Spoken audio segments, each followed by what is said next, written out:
So yun mga kamanok, magandang araw po sa atin lahat. Bali medyo matagal-tagal po tayong hindi nakapag-video.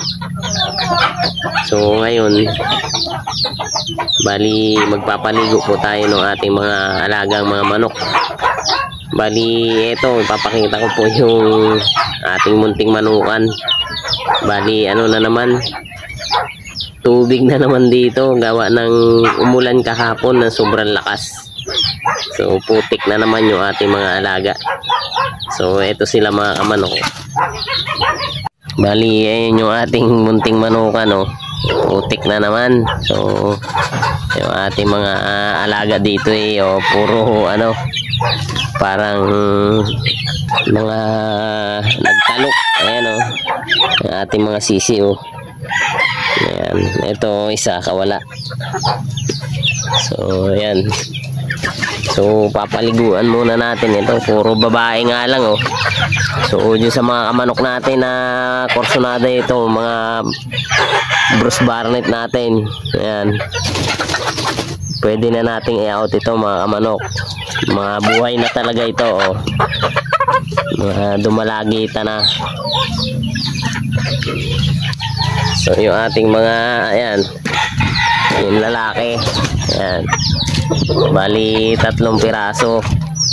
Ito yung Bruce Barnett na over do sa 5K. Tapos Bruce Barnett over sa Harold Brown Gray.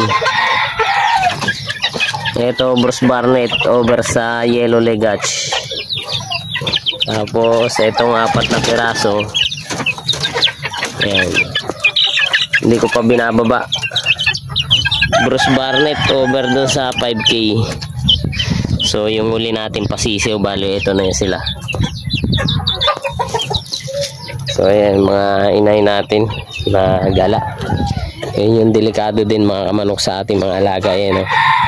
So nainita na yan. Ngayon umiinom sila dyan. So na-stuck.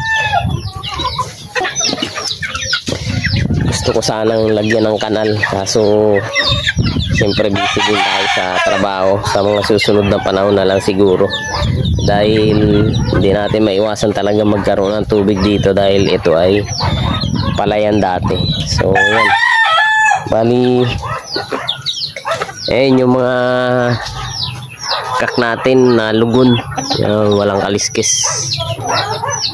Ayan, yung ating talisay. So yung Bruce Barnett natin, ayan, naglulugo na rin siya. Bali yung buntot niya na unti-unti na lalagat na. So etong Harold Brown, nakapagpalit na ng balahibo. Bali nagpapatigas na lang to.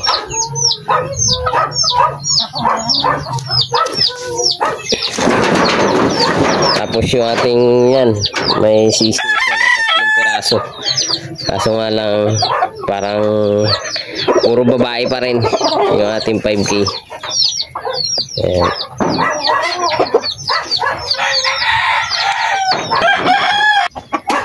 Ayan, mga bulik natin. Ayan,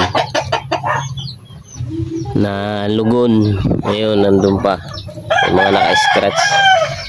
Tsaka yung mga nandito sa talian.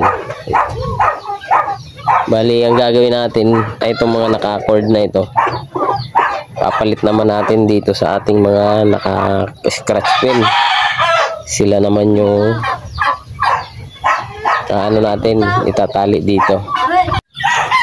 So yun, bali itong mga nakatali natin, ilalagay muna natin doon sa sa scratch pin para maagalaw-galaw naman yung mga naka-scratch pin natin. Bali papaliguan natin sila ngayong umaga.